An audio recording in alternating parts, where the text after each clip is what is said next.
नमस्कार दोस्तों। हम बातें कर रहे थे सरकारी स्कूल्स बनाम निजी स्कूल्स, और मैंने पहले पार्ट में आपको बताया इसका पहला पॉइंट भौतिक वातावरण किस तरह से कितना उसमें अंतर है। और आज की इस वीडियो में आपको दूसरा पॉइंट बताऊंगी, आर्थिक असमानता यानी आर्थिक अंतर एक प्राइवेट स्कूल में और एक गवर्नमेंट स्कूल में।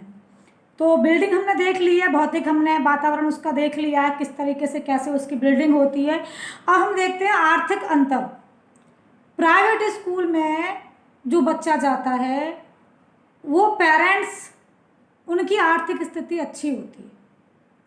अगर किसी भी माँ बाप का खाने पहनने और रहने से जो भी थोड़ा बहुत पैसा बचता है, उसकी मानसिकता ये होती है कि अपने बच्चे को एक प्राइवेट स्कूल में पढ़ाए।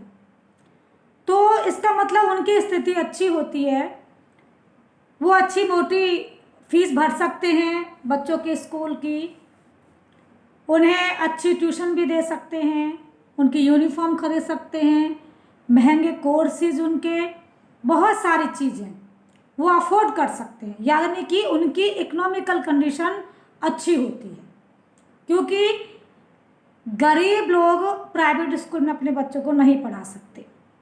और दूसरी तरफ आप देखिएगा सरकारी स्कूल्स के बच्चे और उनके पेरेंट्स, यहाँ जो बच्चे पढ़ते हैं वो निम्न वर्ग से आते हैं, मजदूर वर्ग से आते हैं। उनके माँ बाप को अपने जीविका चलाने के लिए काम पर जाना पड़ता है। पहले ऐसा था कि माएँ घर पर रहती थी, लेकिन अब ऐसा नहीं है। बढ़ती महंगाई और बढ़ते संसाधनों के लिए उन्हें अपने घर से निकलना पड़ता है, और आज ज़्यादातर महिलाएं भी अपने पति के साथ मजदूरी पर या जो छोटे मोटे काम होते हैं उन पर जाती हैं, क्योंकि उनकी इतनी अच्छी इकोनॉमिकल कंडीशन नहीं है कि वो एक प्राइवेट स्कूल की मोटी फीस भर सकें, उनकी ड्रेस खरीद सकें, उनकी बुक्स खरीद सकें। इसलिए वो अपने बच्चे को सरकारी स्कूल में एडमिट कराते हैं, क्योंकि सरकारी स्कूल में उन्हें हर एक सुविधा मिलती है। गवर्नमेंट एक बच्चे पर कम से कम एक महीने में 9 से 10 हज़ार तक रुपए खर्च करती है, इससे ज़्यादा भी। इसीलिए उन्हें स्कूल में अच्छा खाना मिलता है ताकि बच्चे कुपोषित ना हो। बच्चों को स्कूल में बुलाने के लिए, रोके रखने के लिए गवर्नमेंट इतने प्रयास कर रही है। आप देख रहे हैं कितने तरह की योजनाएं चल रही हैं। सर्व शिक्षा अभियान है जिसमें आपको फ्री है सब कुछ आपके बच्चे के लिए, और 6 से 14 वर्ष के आयु तक के बच्चे की शिक्षा अनिवार्य है, निःशुल्क है। आपको वहाँ पर मिड डे मील की योजना चलाई जा रही है बच्चों के लिए, और बेटी बचाओ बेटी पढ़ाओ योजना है, सुकन्या योजना है, समृद्धि योजना है, स्कॉलरशिप की योजना है, कस्तूरबा आवासीय विद्यालय बनाए जा रहे हैं, सिर्फ इस मजदूर वर्ग और निम्न वर्गीय परिवारों की आर्थिक स्थिति को देखते हुए। आपके बच्चे को वहाँ पर ड्रेस मिलेगी, आपके बच्चों को किताबें मिलेंगी, बैग मिलेगा, जूते मिलेंगे, और महीने में नहीं हफ्ते में एक दिन आपके बच्चों को दूध मिलेगा, फल मिलेंगे, और बढ़िया पोषण वाला आपको बच्चों को वहाँ पर खाना मिलेगा। फिर भी क्या वजह है कि माँ बाप चाहते हैं कि उनका बच्चा प्राइवेट स्कूल में ही पढ़े? क्योंकि जहाँ तक मेरा मानना है, ये मेरा खुद का मानना है, ज़रूरी नहीं कि आप भी इसमें सहमत हों, कि फ्री की हम लोग कद्र नहीं करते। एक पेरेंट्स, एक अभिभावक जो अपने बच्चों को एक प्राइवेट स्कूल में एडमिट कराता है, वो उसकी मंथली फीस भर देता है। समय से पहले फीस भरेगा, उसको ड्रेस ला कर देगा, क्योंकि बिना ड्रेस के बच्चा स्कूल एक भी दिन नहीं जा सकता। किताबें ला कर देगा, जूते, टाई, बेल्ट, हर वो चीज़ जो उन्होंने डिमांड की है प्राइवेट स्कूल वालों ने, वो देगा। और वो बच्चे को घर पर ट्यूशन भी पढ़ाएगा, क्योंकि स्कूल में बोला गया है कि आपका बच्चा वीक है, इसको थोड़ा अच्छे से देखें। वो घर पर भी पढ़ाएगा। वो पैसा खर्च करेगा तो उसके अंदर ये जिज्ञासा होगी, मैं देखूं तो सही मेरा बच्चा क्या कर रहा है। वो समय निकालेंगे और पीटीएम में भी जाएंगे और अपने बच्चे के बारे में पूछेंगे। दूसरी तरफ आप देखिए सरकारी स्कूल में सब कुछ आपके बच्चों को फ्री है, हर चीज़, पूरी एजुकेशन आपके बच्चे के लिए फ्री है, तो उसकी कद्र नहीं है, क्योंकि माँ बाप के पास इतना वक्त नहीं है और ना ही वो जागरूक हैं, क्योंकि यहाँ उन्हें पैसा खर्च करना नहीं पड़ता है। अगर मेरा मानना ये है वो यहाँ मंथली 100 रुपये भी डिपॉजिट कराते तो वो ये देखते कि हमारा बच्चा स्कूल जा रहा है या नहीं। मजदूर वर्ग है, सुबह अर्ली मॉर्निंग निकल जाते हैं काम पर, रात को लेट नाइट घर लौटते हैं। हाँ, वो आकर पूछते हैं बच्चे तुम पढ़ने गए? बच्चों ने बोला हाँ, क्या पढ़े क्या नहीं पढ़े, इस बात से उन्हें कोई लेना देना नहीं है। और इकोनॉमिकल कंडीशन इतनी अच्छी नहीं है उनकी कि वो उनकी ट्यूशन भी करा सकें, ना खुद के पास इतना वक्त है कि वो खुद उनको देख सकें, चेक कर सकें कि आज स्कूल में क्या पढ़ाया गया था और क्या उन्हें होमवर्क दिया गया था।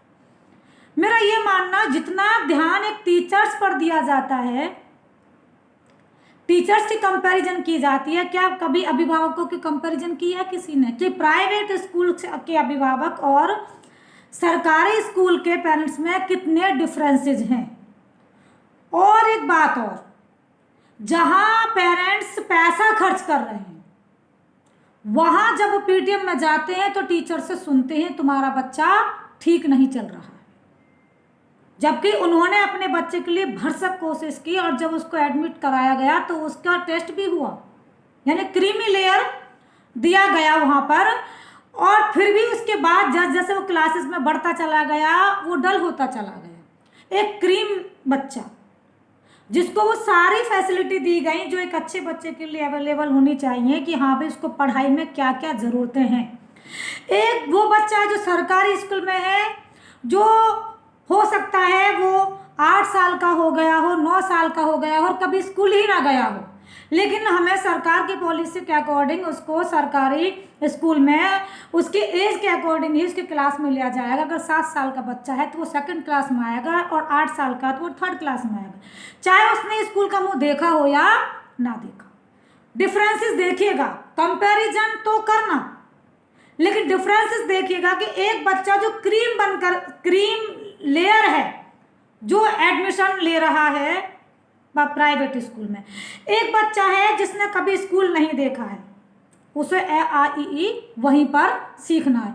वहाँ का बच्चा बहुत सारी बेसिक थिंग्स जानता है, what is your name, what is your father's name, what's your mobile number, where do you live, colours name, animals name, alphabets English और हिंदी सबके, और वो 1 2 3 भी जानता, काउंटिंग 1 से लेकर 10 तक, अराउंड थिंग्स भी जानता है इंग्लिश में। एक बच्चा वो है जिसको बैठना ही सिखाना है सरकारी स्कूल में कि बेटा बैठा कैसे जाता है, वहाँ से उसकी बेसिक चीज़ें स्टार्ट होती हैं, ए आ ई ई।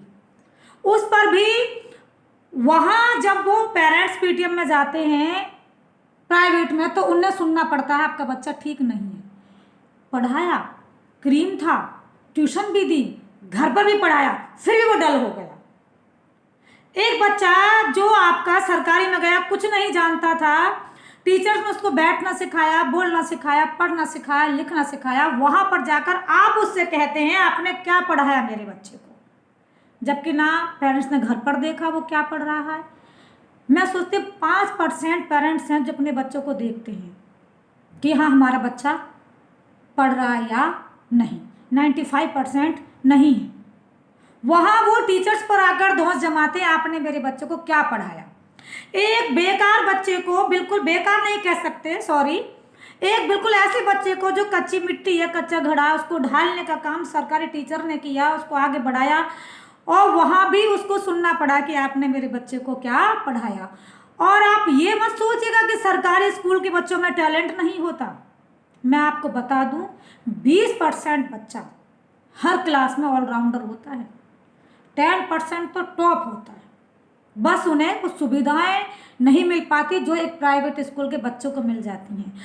कितनी बार ऐसा लगता है कि ये सुविधाएं अगर इन बच्चों के लिए मिल जाती हैं तो ये आज कहाँ से कहाँ पहुँच जाते और पहुँचते हैं।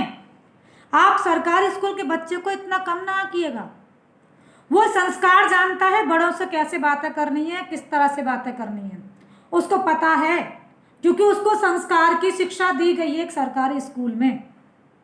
सिलेबस पर ही जोर नहीं दिया गया है, उसको सब कुछ बताया गया है कि बड़ों का रेस्पेक्ट करना है, छोटों से प्यार करना है, किस तरीके से कैसे आपको जीवन में अपने संस्कार को अपनाना है, शिष्टाचार को अपनाना है, और वो बच्चे आगे बढ़ते हैं। तो प्लीज़ ना तो उन्हें हेय दृष्टि से देखिएगा जो सरकारी स्कूल के बच्चे, क्योंकि उन्हें वो सुविधाएं नहीं मिली है जो आपके प्राइवेट स्कूल को है, और ना ही टीचर्स को। कंपैरिजन करने से पहले सारी चीज़ें देखिएगा। मैं आगे भी और पॉइंट बताऊंगी, बने रहिएगा मेरे साथ, और मेरे चैनल को सब्सक्राइब करना ना भूलिएगा।